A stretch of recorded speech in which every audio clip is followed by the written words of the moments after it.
আমাদের একদম 1 নম্বর এজেন্ডা হচ্ছে সবার আগে বাংলাদেশ।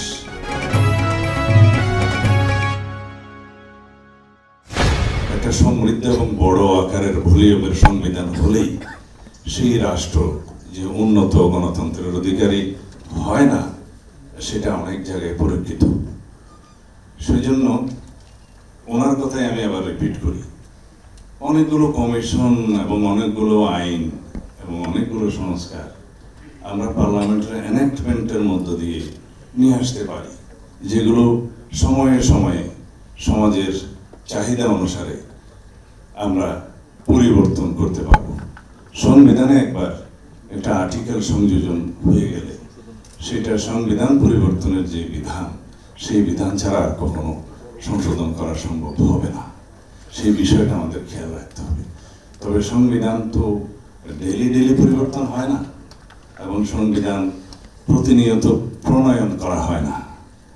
গণপরিষদের মাধ্যমে 1972 সালে, যদিও সেই গণপরিষদটা বিতর্কিত, বাট এটা ফ্যাক্টাম ব্যালেট হয়ে গেছে, সেই জন্য বৈধ। এখন সেই 1972 সংবিধান তো 17 বার পরিবর্তন হয়েছে। সামনে যেটা হবে, আমি আবারও আইনমন্ত্রীর কথা বলি, যে সামনে পার্লামেন্ট নির্বাচন হবে, তিনি বললেন, ধন্যবাদ জানাই, কারণ সরকারের প্রধান নীতি নির্ধারক হিসাবে সেটা একটা অনুষ্ঠানে যখন বলে ফেললেন, সেই সংবিধান, সেই পার্লামেন্ট নির্বাচন, রেকর্ডটা চেক করতে পারেন, আমি রেকর্ড করেছি। তো সেই পার্লামেন্ট নির্বাচিত হলে সেই পার্লামেন্টে পরের অংশ অবশ্য আমি একটা দ্বিমত পোষণ করি যে গণপরিষদের ভূমিকাটা পালন করবে, অবশ্য সেটার সমালোচনা তিনি করেছেন।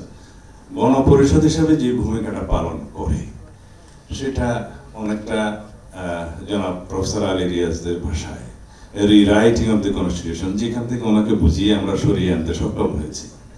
এখন রিরাইটিং নয়, নতুন প্রণয়ন নয়, সংবিধান সংশোধনের মাধ্যমে একই কাজটা করা যায় যদি এটা ন্যাশনাল কনসেনসাস সৃষ্টি হয়।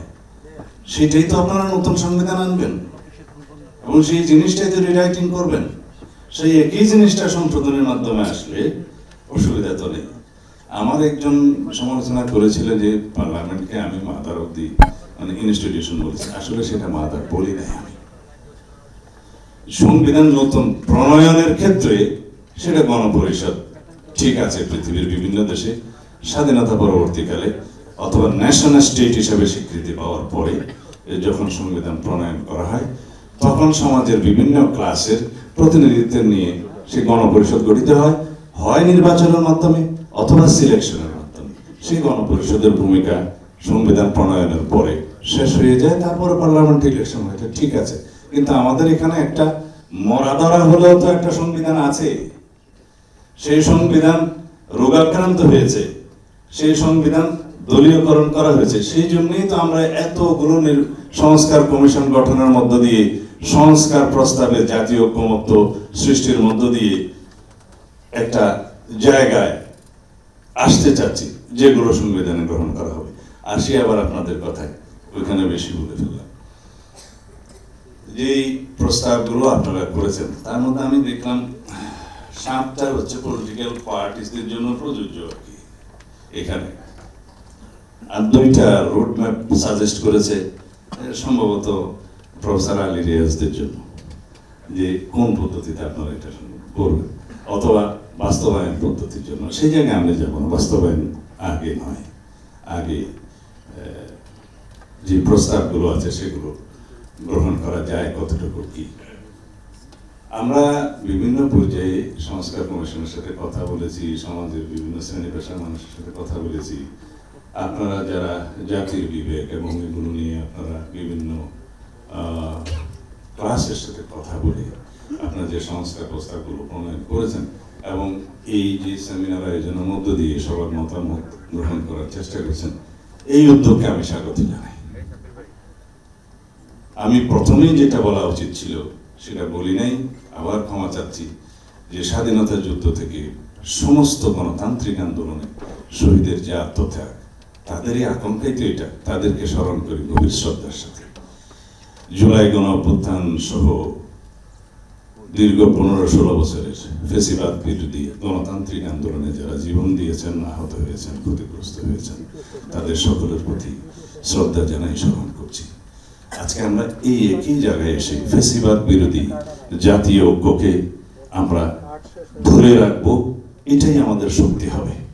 এবং আমাদের দলের পক্ষ থেকে আমরা সবসময় বলেছি, আমাদের একদম 1 নম্বর এজেন্ডা হচ্ছে সবার আগে বাংলাদেশ, এবং ফেসিবাদ বিরোধী জাতীয় ঐক্য হচ্ছে আমাদের শক্তি। এবং এইখানে যে আমরা জাতীয় ঐক্যমত্য সৃষ্টির বিভিন্ন বিষয়ে একমত হতে পারলে সেটা হবে আমাদের ফলাফল।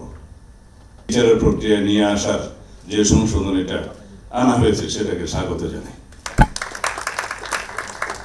এই দাবি ফেব্রুয়ারির 5 তারিখে দলের পক্ষ থেকে আমি বক্তব্য দিয়ে সরাসরি উত্থাপন করেছিলাম।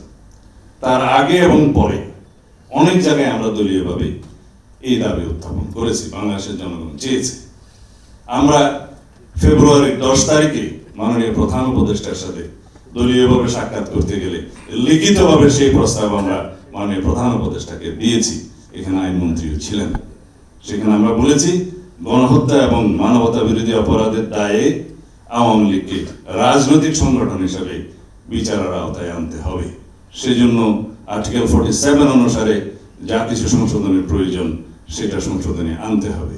এবং এখানে সবচাইতে ভালো দিকটা হচ্ছে আর্টিকেল 47-এ যে সংশোধনী আনা হয়, যে আইন প্রণয়ন করা হবে, সেটার আওতায় যারা আসবে তারা আর্টিকেল 31 এবং 35-এর কোনো মৌলিক অধিকারের সুযোগ পাবে না, আর্টিকেল 44-এর সুযোগ নিতে পারবে না, আর্টিকেল 102-এর সুযোগ নিতে পারবে না।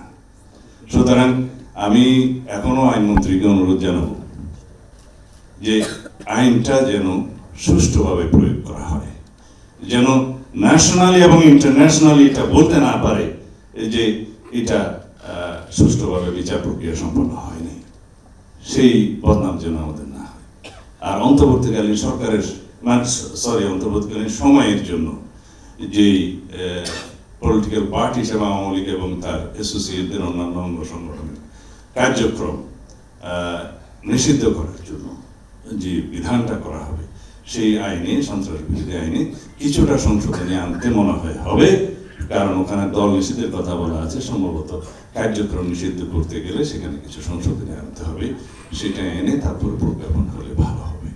এটা হচ্ছে আমাদের পক্ষ থেকে এই জাতির আকাঙ্ক্ষার প্রতি শ্রদ্ধা। জুলাই গণ অভ্যুত্থানে শহীদের রক্তের প্রত্যাশা, আকাঙ্ক্ষা, এদেশের জনগণের প্রত্যাশা যে বাংলাদেশে যেন আর কোনোদিন স্বৈরাচার এবং ফ্যাসিবাদের উৎপাদন না হয়।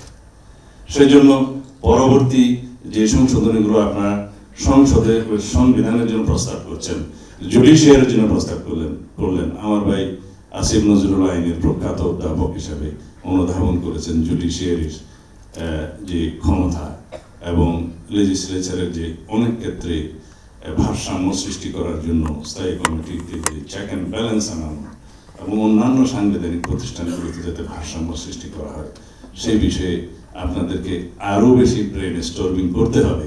কারণ এখানে যা যা আপনারা বলেছেন এবং লিখেছেন এগুলো পড়তে গেলে অনেক সময় লাগবে, আমরা দেখেছি। তাতে করে আমার কাছে একটা জিনিস মনে হয়েছে, সব দোষ লেজিসলেচারের, সব দোষ এক্সিকিউটিভের, সুতরাং এই দুইটাকে ধরো। এই মানসিকতাটা একটু আমাদের সংশোধন করতে হবে। রাষ্ট্রের মধ্যে আমার চেয়ে আপনারা সবাই বিদ্বান ব্যক্তি। মন্টেস্কোর সেপারেশন অফ পাওয়ার থিওরির এসেন্সটা কি? ওটা হচ্ছে যে harmonious cooperation in between all the organs of the state.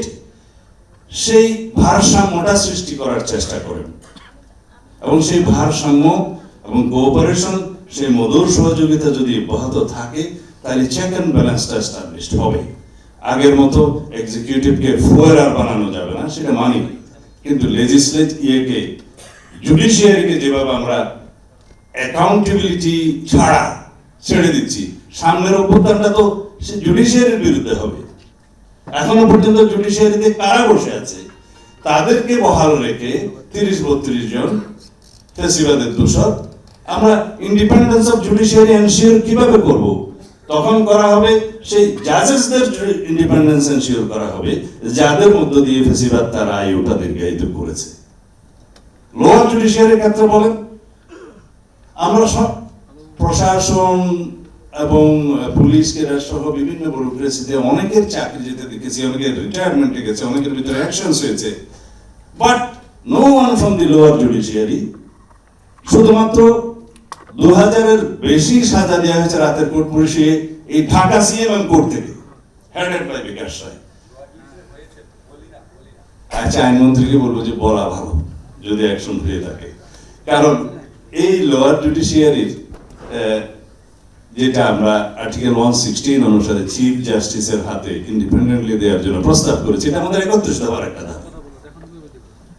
সেটা ইমপ্লিমেন্ট করার আগে এই লোয়ার জুডিশিয়ারিকে ক্লিন করতে হবে, মেসেজ দিতে হবে যে দলীয়করণ, দলখানা, দলদাস বিচারগিরি করলে বাংলাদেশের জনগণের বিরুদ্ধে এবং গণতান্ত্রিক আন্দোলনের সংগ্রামীদের বিরুদ্ধে, সাংবাদিক সহ সকল শ্রেণী পেশার মানুষের বিরুদ্ধে যে কোনো রকমের দলীয় ইনস্ট্রাকশনে যদি বিচার কার্য করা হয়, সাজা দেওয়া হয়, তাহলে বাংলাদেশের মানুষ এক সময় আপনাদেরকে অ্যাকাউন্টেবল করবে এবং আপনাদেরকেও you must be brought to the justice, এই কথাটা মেসেজ আকারে দিতে হবে। পাবলিক রিঅ্যাকশনে আপনার মতামত দিন। আপনার মতামতই পারে দেশ গঠনের নতুন পথ দেখাতে। পাবলিক রিঅ্যাকশন, দেশ গড়ায় আপনার মতামত।